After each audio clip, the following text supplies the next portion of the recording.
আসসালামু আলাইকুম গাইস, সবাই দেখতে পারছেন তো ধান ক্ষেত। তো কমেন্ট করে জানান দেখি যে কাটাম যাব কি না।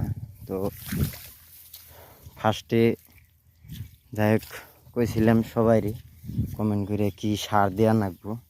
তো যা হোক কি কমেন্ট করুন নাই, তো মাশাআল্লাহ সাপোর্ট করছেন ভালোই।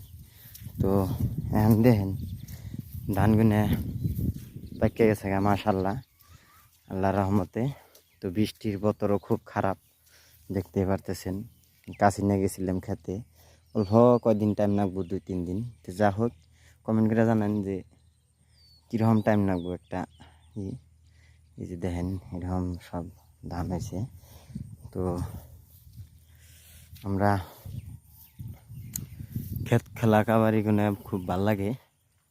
তো যা হোক কার কার কাছে মানে সব মানে দৃশ্যটা পছন্দ লাগে তো কমেন্ট করে জানাবেন। মাশাআল্লাহ ভরি হয়েছে ক্ষেত খামালি। তো দেখেন কাড়া চলে কি চলে না কমেন্ট করে জানেন। মাশাআল্লাহ সবাই জানি কাড়া আরে, যাতে আল্লাহর কাছে দোয়া করবেন।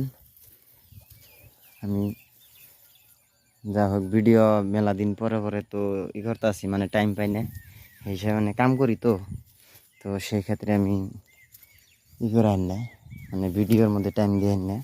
তো যে তাহান্ডি টাইম দিয়ে পারি, তার জন্যে আমি মানে আপনাদের কাছে দুঃখিত যে আপনাকে যে হ্যান্ডি সময় দেওয়ার নাকি আমি দিয়ে না। তো দোয়া করবেন যাতে আমি টাইম দিয়ে হারি। আর ধান কাটার পরে ইনশাল্লাহ 22 মাসে কী হয় না হয় সব ইনশাল্লাহ জানানো আপনাদের কাছে দোয়া রাখছি বা আশা করছি। তো সবাই সুখে এবং শান্তিতে থাকুন মাশাআল্লাহ। কমেন্ট করে জানাবেন যাতে আরও মানুষে দেহারে, সেই জন্যে শেয়ার করবেন। তো এখন রাহি, আসসালামু আলাইকুম, আল্লাহ হাফিজ, খুদা হাফিজ।